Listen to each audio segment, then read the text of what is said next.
Okay student, lockdown ई पाठशाला में आपका स्वागत। आइए हम लोग आज गणित में प्रतिशत अर्थात प्रतिशतता यानी परसेंटेज के बारे में कुछ जानें। उसका मूलभूत, उसका आधार, उसका बेसिक क्या है, उस पर हम लोग बात करते हैं। देखिए, परसेंटेज हर जगह काम आता है।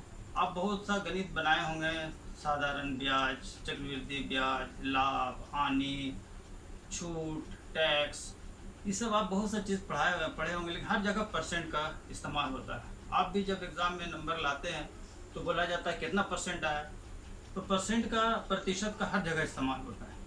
तो प्रतिशत को हम लोग समझने के लिए आज छोटा मोटा कुछ प्रयोग करते हैं, कुछ समझने का यहाँ कोशिश करते हैं। जैसे देखिए, मान लीजिए कि हमने एक बॉक्स बनाया और इस बॉक्स को हम 10 बराबर भाग में बांटे। तो एक बॉक्स कितना है, एक तो उसको कितना भाग में बांटे हैं, 10। अब 10 भाग में बांटे हैं तो इसमें से हम ऐसा किए कि ये 2 भाग जो है उसको छायांकित कर दिए, शेडेड कर दिए, 10 में से 2 भाग को। तो आप यहाँ लिखिएगा कि मेरा कितना भाग था, टोटल 10 भाग था, और 10 भाग में से हम कितने भाग को किए, छायांकित 2 भाग को, 2/10। 2/10 क्या बता रहा है? 10 बता रहा है कुल कितने भाग हैं, और 2 बता रहा है कि उस जितने भाग में से कितने भाग छायांकित हैं। यानी अंश बता रहा है कितने भाग छायांकित हैं, और हर बता रहा है कि कुल कितने भाग हैं। लेकिन मान लीजिए कि अगर हम इसको आपको दिए इस तरह का बॉक्स बना के और हम बोले कि अच्छा ठीक है, इसको आप छायांकित कीजिए। लेकिन कोई ऐसा है कि अगर हम इस तरह से बनाए और इसको हम 4 भाग में किए और इसको हम 1 भाग छायांकित किए, अब बताइए यहाँ पर कितना लिखेंगे, 4, कितना भाग है 4, छायांकित कितना है 1।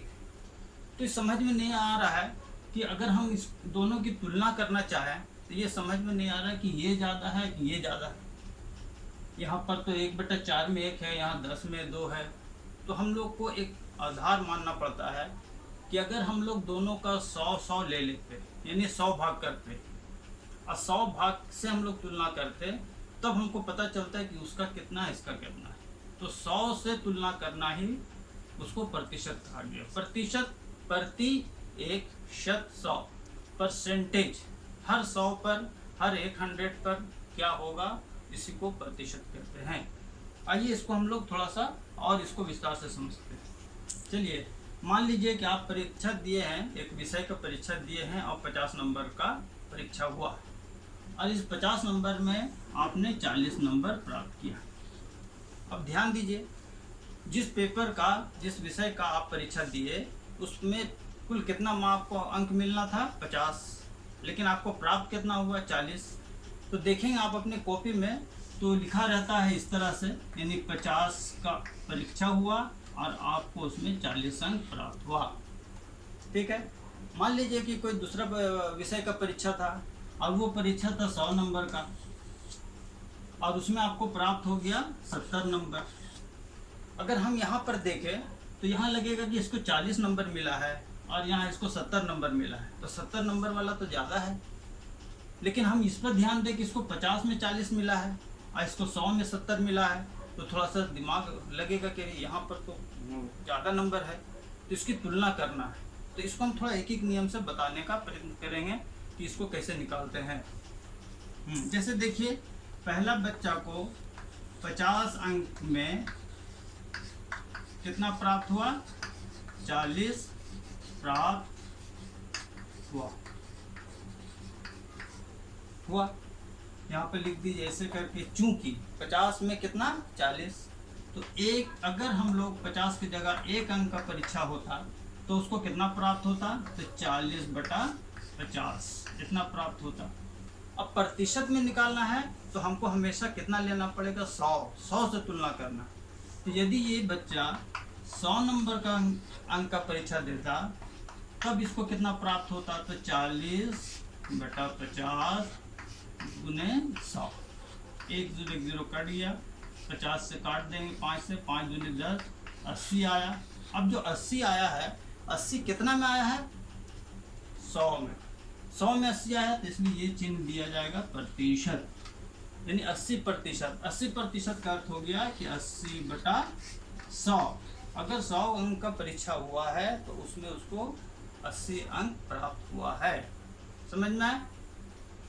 ठीक है। अब उसी तरह आप देखिए, पहला जो हम लिखे थे, एक बच्चा को आया था 70 अंक और दूसरे का आया था 40 अंक। कितना में आया था? 50 में। जब इसको हम लोग प्रतिशत में निकाले तो कितना है? 80%, यानी 80/100। अब देखिए, हम तुलना जब कर रहे हैं तो पता चल रहा है कि ये 100 में 70 लाया, ये 100 में 80 लाया।